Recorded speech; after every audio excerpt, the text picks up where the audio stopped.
नर्मदा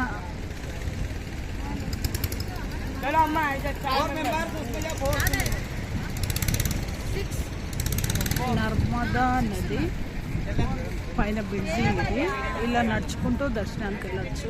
ఇలాగే బోట్లో నుంచి అటువైపుకు వెళ్ళి నడుచుకుంటూ వెళ్ళచ్చు. మేమందరం బోట్ కోసము వెయిట్ చేస్తున్నాము. ఇదిగోండి, మనిషికి 100 రూపాయలు తీసుకుంటారు. బోట్లో ఆడతారు.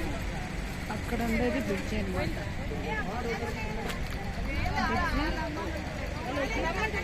డ్యామ్, పెద్ద డ్యామ్.